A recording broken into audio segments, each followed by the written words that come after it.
It's a veteran, a guy who's already on his second contract, Joe Mixon, and this is on the show sheet today because I know it's going to lead to a disagreement. We were talking about some trades in our own league, and this is a guy that came up, and it was like, oh, I'm totally out on him, and you were like, what? I'm completely in on him.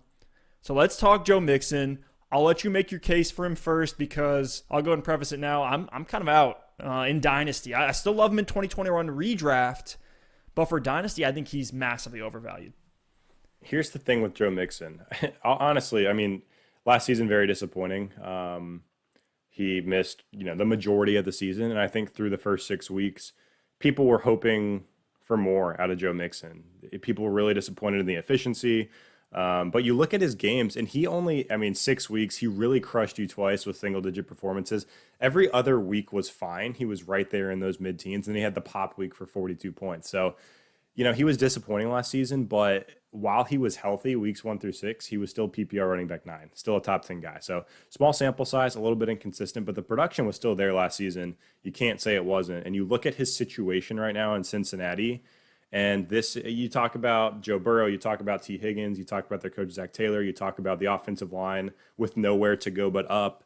And I think most people will agree that the Cincinnati Bengals have a bright future. You look at the pieces they have on offense. You look at hopefully Joe Burrow coming back healthy. You look at, I know you love Tyler Boyd, and I know you love T. Higgins. You look at Boyd and Higgins. You look at the pieces of this offense, and you say, okay, I understand that there is a clear roadmap here for this Bengals team to be very, very dynamic and a very, very good offense in the future. In the past, Joe Mixon has been a solid fantasy running back without any of those pieces, without a good quarterback, without a good O-line, without a lot of scoring opportunity. And when I look forward to 2021 and even beyond, I think the sky is the limit for this Bengals offense and the efficiency for Joe Mixon and the receiving work for Joe Mixon and the scoring opportunities for Joe Mixon. So I don't understand why you would fade Joe Mixon when he has still proven that he's getting the workload, that he's talented, and that the offense is going nowhere but up. And he's only 24 years old. So he's been in the thing is he's already on his second contract. He is 24. And how much,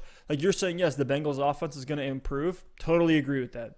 And this is why I love Joe Mixon for 2021 because I do think that upside is tremendous. But for a running back at his age, yes, the contract gives him stability, but we might have by the time the Bengals O-line and pieces are where they need to be, he's going to be 26 years old, kind of like Dalvin Cook is right now, and that's a best-case scenario, but his value is declining. And Joe Mixon has done nothing near what Dalvin Cook has done.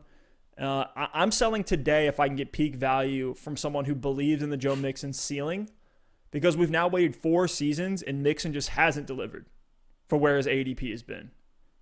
Steph, in 2018, PPR running back 10 in just 14 games. In 2019, he had that miserable first half, the incredible second half led a lot of people to championships, PPR running back 13. Last season was top 10 running back before he got hurt, and all those seasons were with dysfunctional offenses and bad offensive lines. So he actually has proven to be a top 12 RB1 3 straight seasons when healthy. Last season, there was a lot of narrative around Giovanni Bernard getting too much work and Joe Mixon not being the workhorse. He was seeing 20 carries per game and 4 targets per game in the first 6 weeks of the season.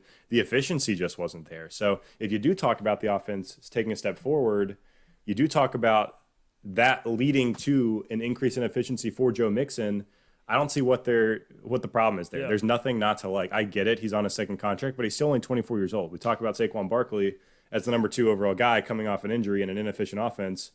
He's 24 years old. So, that's where I just don't understand the hate for Mixon. No, I don't have him as, a top 10 dynasty running back, but I think he's right there on the cusp of that RB1, territory. I think he's a top 15 dynasty guy for sure. The problem is I think that value is a little bit too high because let me put it this way. If I can package Joe Mixon with a wide receiver 2 and upgrade Joe Mixon to Miles Sanders, Nick Chubb, Antonio Gibson, or maybe even move him for an Austin Eckler plus or a Clyde Edwards-Helaire plus, I'm smashing accept on that because I don't want to wait for this Bengals situation to improve by the time that Joe Mixon is still in his prime. Like, there's too much risk to keep holding.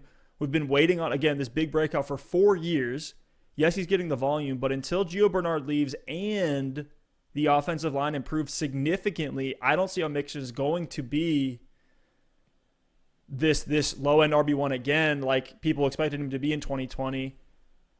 The Bengals offense was 30th in the NFL per Pro Football Focus. They are in the bottom 5 of pretty much every efficiency and adjusted line yards metric. Exactly. And he's still been an RB1. He's still been an RB1 with the 30th offense. So if we're both agreeing there's nowhere to go but up, and he's been an RB1 when healthy for the past 3 seasons, I don't understand what there is that's going to change there except Giovanni Bernard potentially getting cut.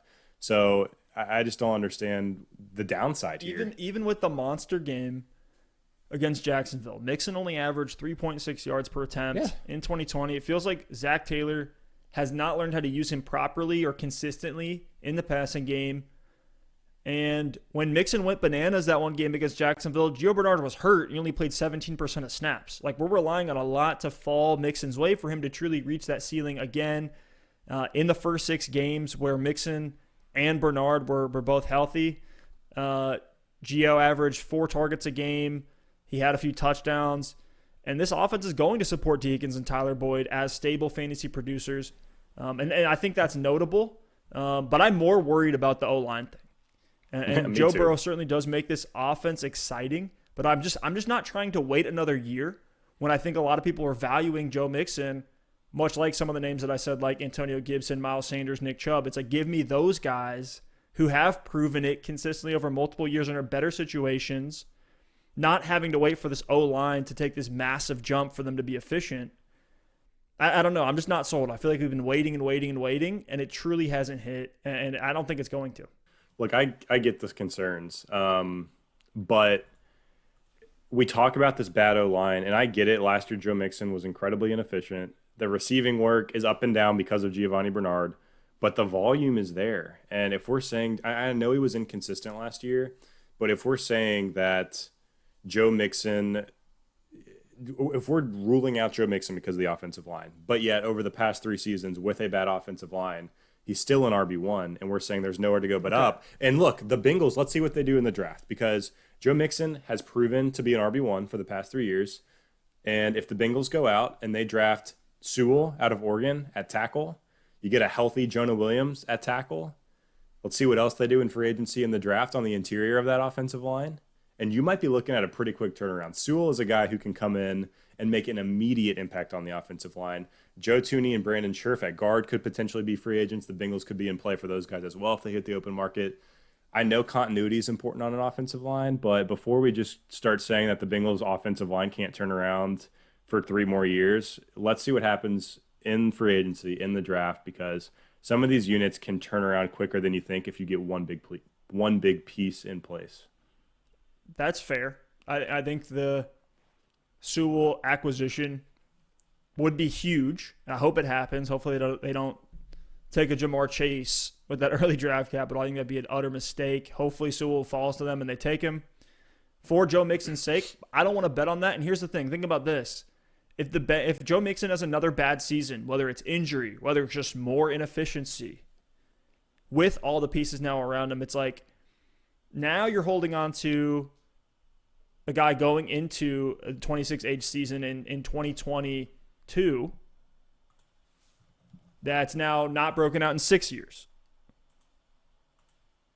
I get it. So it's just like, can I sell him now because he is getting the work. He's getting the 20 carries a game. I just don't think the value's there right now. I think people are undervaluing him because I have Mixon in a couple spots in Dynasty, and I'm always willing to trade anybody, but I'm valuing him higher. Like, people aren't willing to pay for Mixon. People aren't willing to pay Miles Sanders plus, CEH plus, Eckler plus, Antonio Gibson plus. People aren't willing to pay that. They're not even willing to do those trades straight up.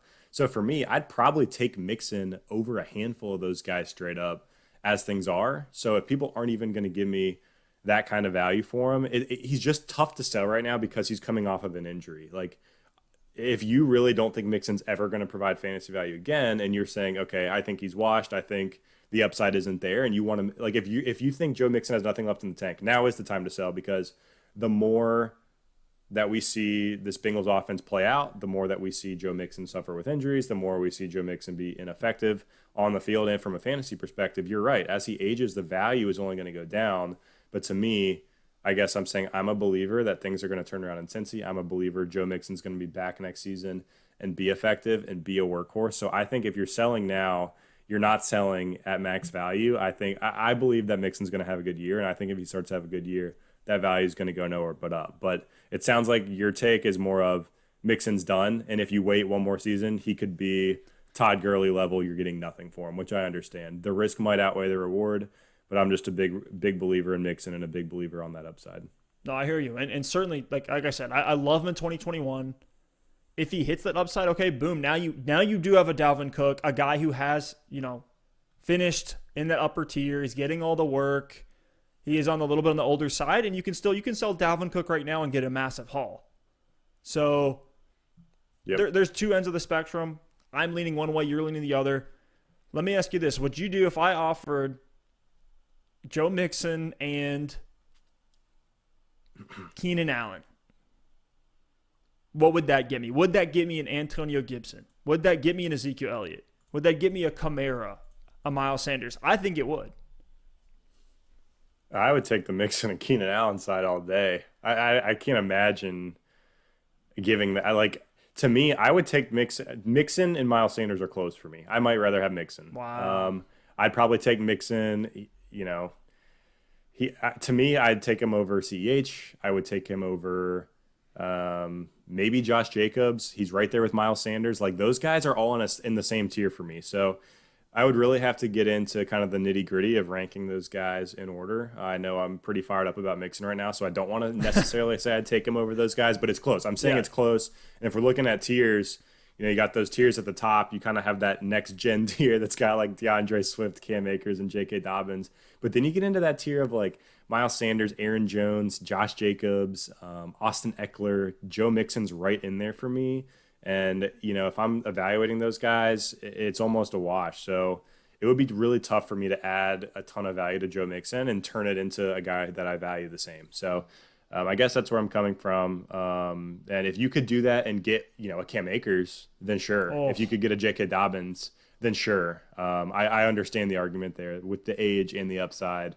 And just quite frankly, less question marks with those guys. But that tier down, I don't necessarily think it's something I would do right now.